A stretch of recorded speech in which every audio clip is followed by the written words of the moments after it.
Welcome to Chat with Leaders. Our mission is to give resilient servant leaders a platform for sharing the inspiring things they're doing to lead themselves, their teams, and the communities they serve wisely.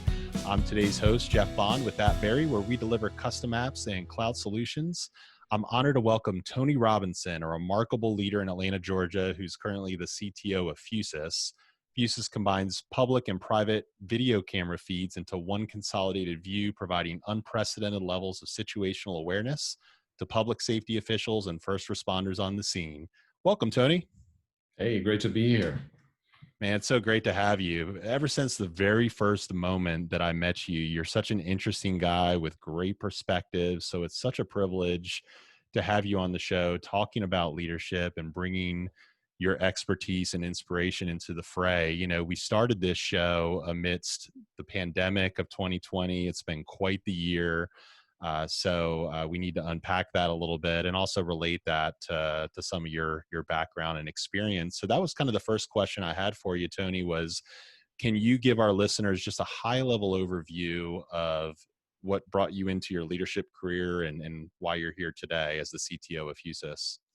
Sure. Yeah, I came up through the military. I was part of the intelligence service.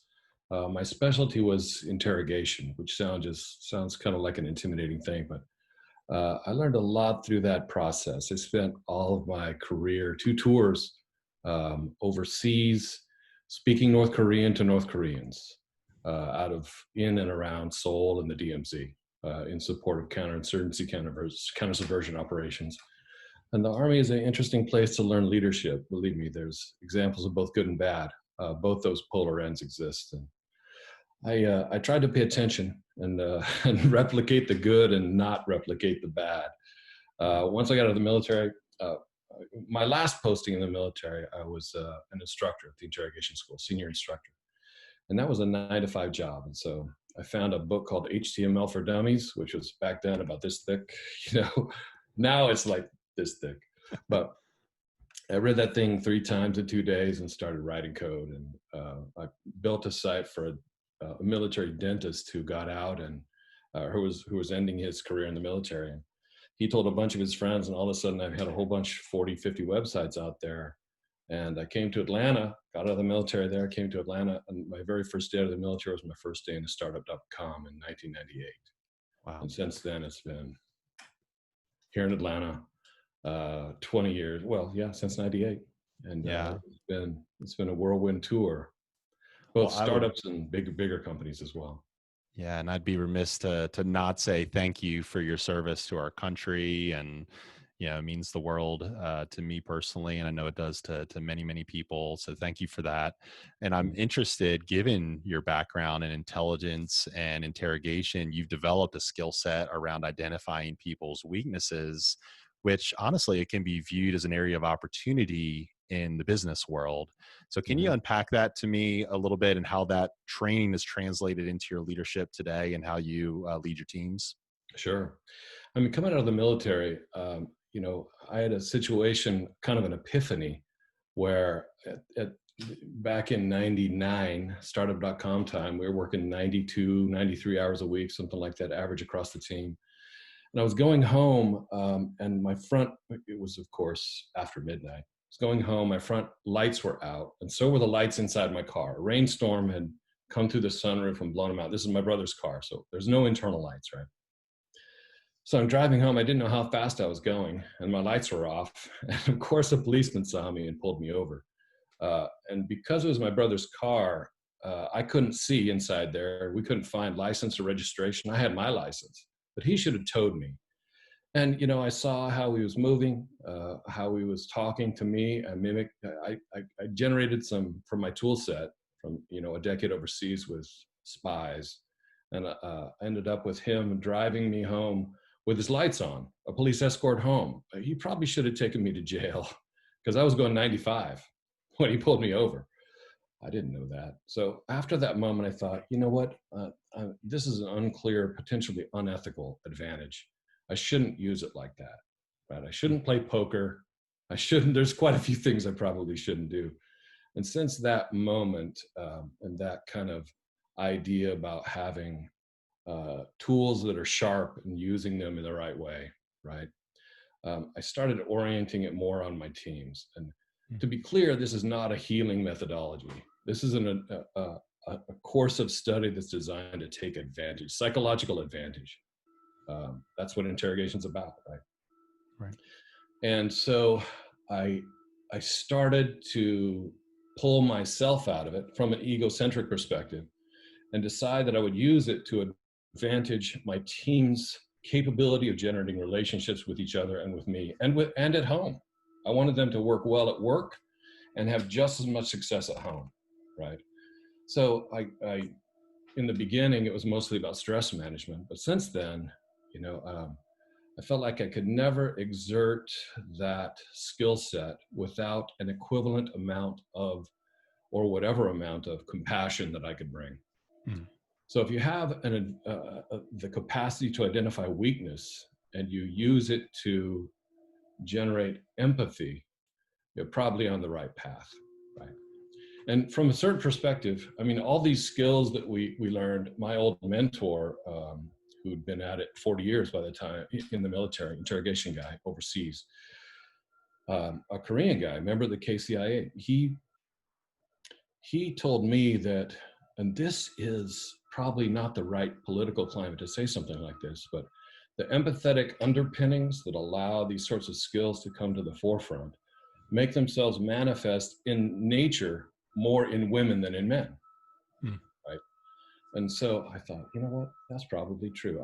I'm going to find out how close might be the interesting term to use here. How much better I could care for my team by knowing how they feel, and I can come to that through their weaknesses, right? Which is more likely a path to generate those sorts of conversations Right. than through any other method.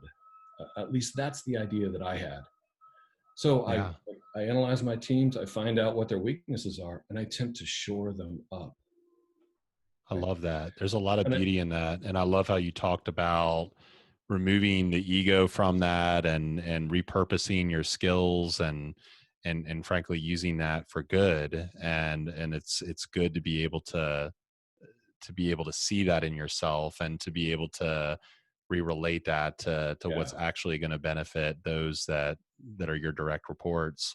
Mhm. Another thing that you had shared with me recently, Tony, that really opened my eyes was that the undiscovered or uninvestigated life Mm. is the worst possible state to be in. And I'd love to pick your brain on what are some habits that leaders can form to ensure that they don't personally succumb to that state, and how can they then guide their team members away from falling into that trap as well?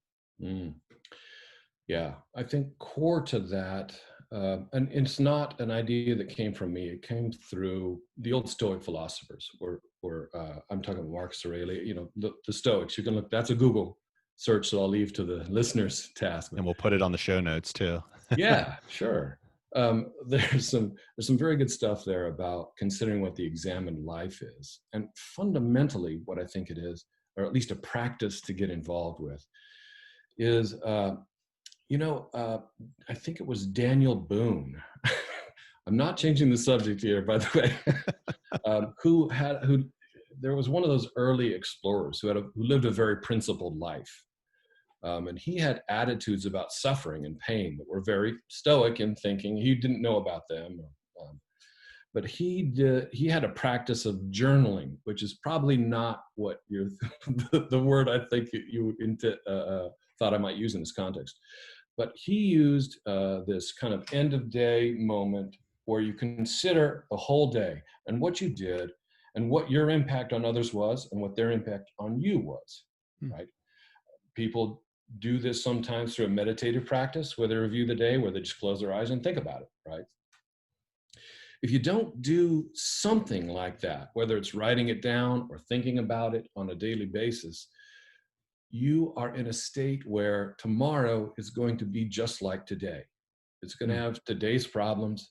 It's going to have today's challenges. You're going to meet mean people. You're going to meet people that make you angry. They're going to cut you off in traffic. If you don't consider its impact on you and choose whether that benefits you or harms you, you'll never make headway. The world will always maintain the same sense of causative suffering on you, because the only thing you have control over at the end of the day is how you see things and how you prepare for tomorrow. Right. Right. And that sounds like a grandiose statement, but if you can't bring it down to a daily habitual practice, then you're only making steps forward in the 2 weeks after New Year's, right? Or when you Right. have some sort of event like that. And that's why the incremental steps forward is very important, right? It's the small steps. There's a classic military story about this, and I didn't prepare this at all, so I don't want to butcher the name because I can't even remember it. But there was an early Civil War era leader who was having an engagement at the top of a hill with another line of combatants, and his soldiers knew something, and all soldiers knew something called drill and ceremony, how they march in parades, And there's a wheeling maneuver where a whole group of people can turn together. Well, he saw in this situation, this combat situation, chaos and smoke and death, that he could get a significant advantage by giving a parade ground command to his troops. So which is just for parades, marching down the street, peacetime types of orders, right? And that's what he gave them, a wheel left. And they heard his command, trusted him enough. They thought it was, I don't know what they thought, but they were getting a parade ground command while they're facing death, right? So they turned, and the crossfire generated made him win that battle. The reason I think it's interesting is he must have put himself in a position where he understood everything he did, not just the combat, but the non-combat as a soldier, right? Right. And knew what was needed and drew on his experiences to solve the problem in front of him, because he'd done some deep thinking about it. He'd understood these things. He thought about them. He said, I want to be the best parade guy, and I want to be the best soldier. And they met in the middle, and he didn't plan for that outcome. It's just he was ready when the opportunity presented itself. And that's the real problem with the unexamined life, is you don't know the problems of tomorrow. All you Right. can do is attempt to understand what's happened to be ready for them. Right? And that's something that takes discipline. And like, who is it? Jocko Willink says, discipline makes you dangerous. This is what he's talking about, right? Because if you take what's happened and it changes your behavior, you're ready for what's going to happen when it happens.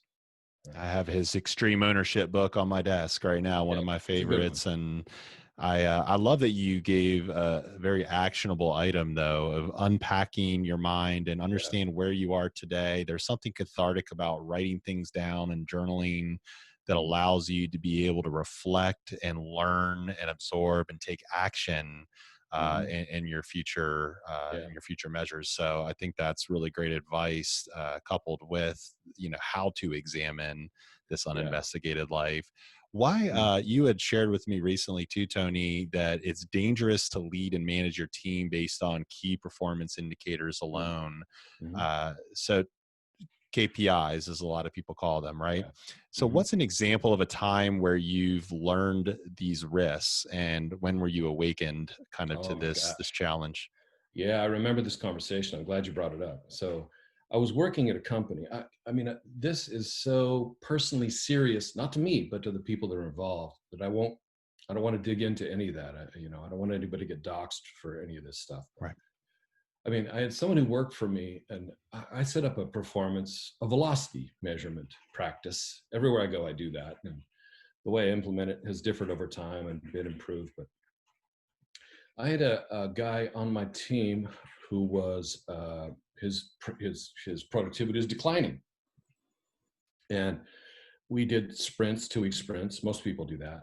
And at the end of every sprint, it's kind of a line in the sand where you analyze what happened and you redirect, right? It's like the examined technical life, if you will.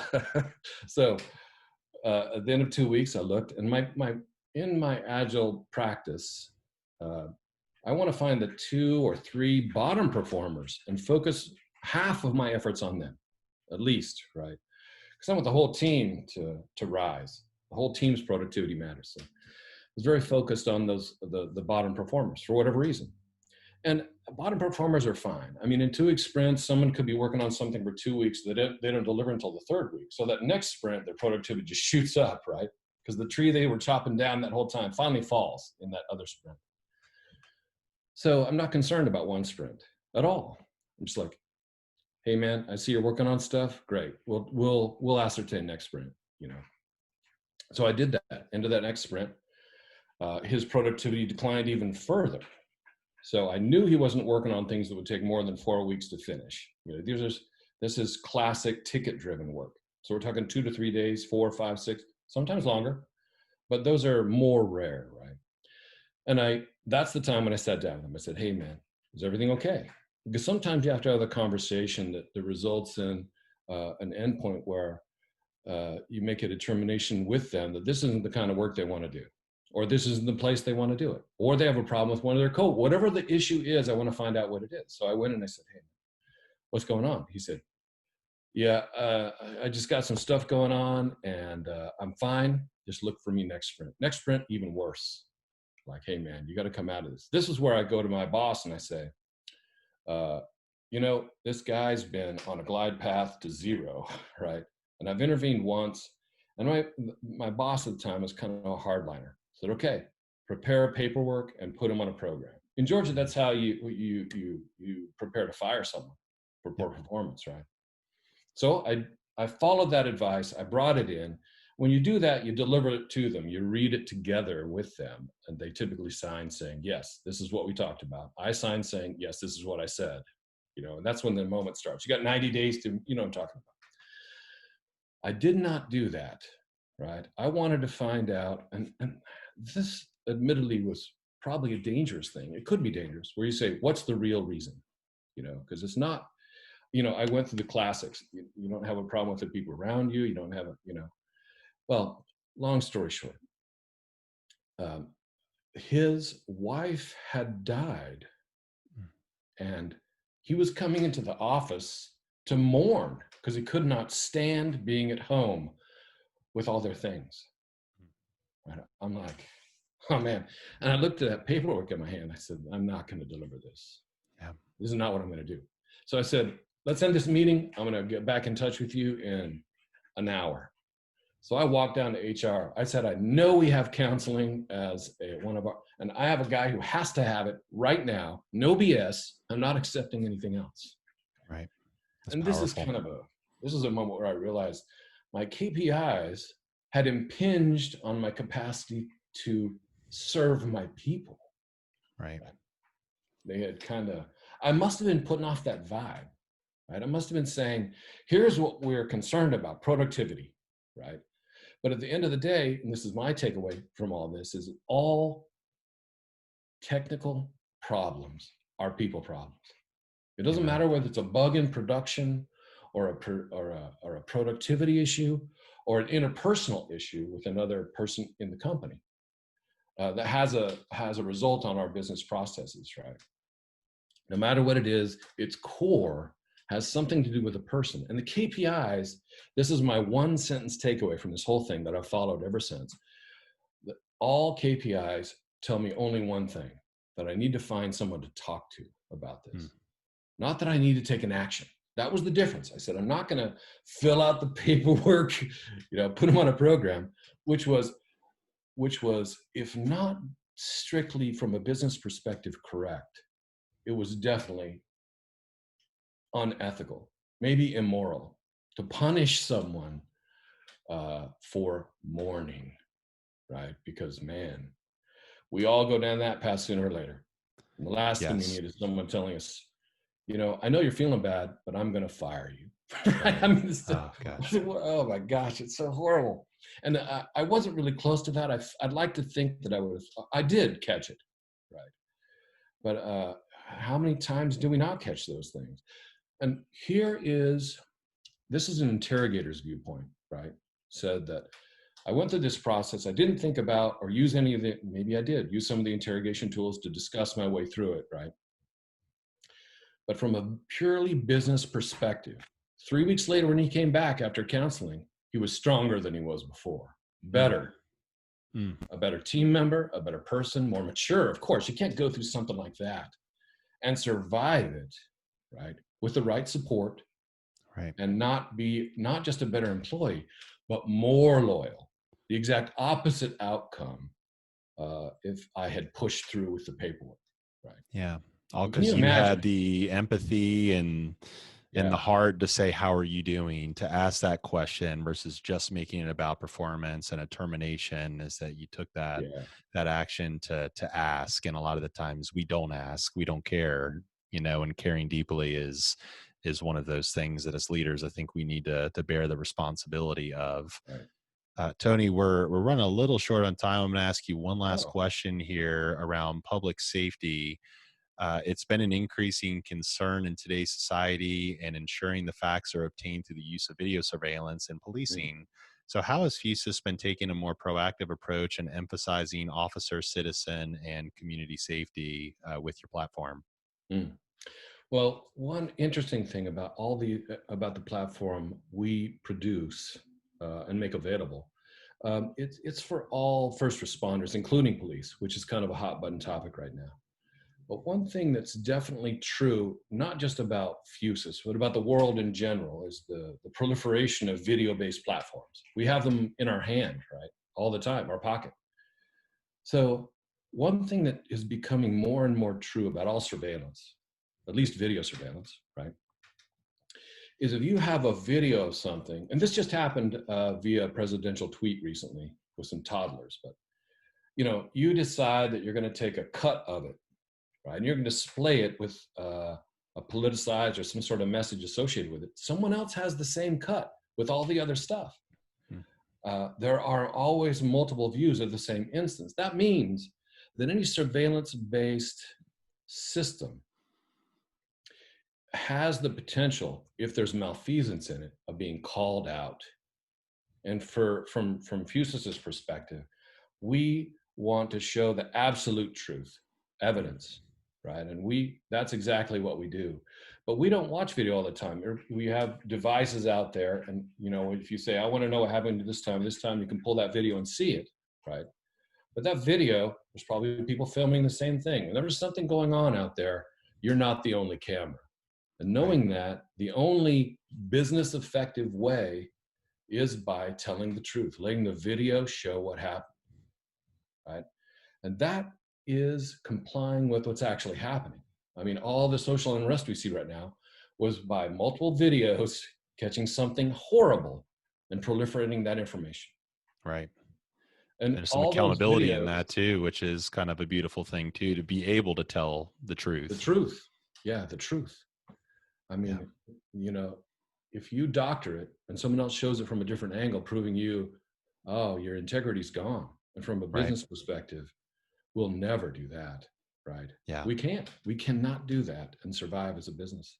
There's power Yeah. in video, and that's a big reason why we like to have these conversations with leaders, both on video and then we release them on audio podcasts, because the ability to speak truth and to connect with people and see the full story and hear the full story, there's a lot of power in that. So thank you for the good work that you guys are doing. Tony, if people wanted to learn more about you or get in touch, what's the best way to do that? LinkedIn's a great way. That's fine. I can be reached at Fusus. LinkedIn's probably the best one. Yep. I welcome that. Great. That'd be fantastic. Right. And I think that's how you and I first connected. And it's been a beautiful journey since. And so thank you so much for your gift of time, your remarkable leadership, your heart, your empathy, and for the way that you've repurposed your skills and your military background to do good as a leader. I look forward to getting this message out to others. We'll be posting the show notes on chatwithleaders.com. Please follow us on social media. Our handles on LinkedIn, Twitter, Facebook, and Instagram are at chatwithleaders. You can visit our website, chatwithleaders.com, for more episodes. Again, Tony, it was such a gift. Thank you so much for being with us today. Thank you.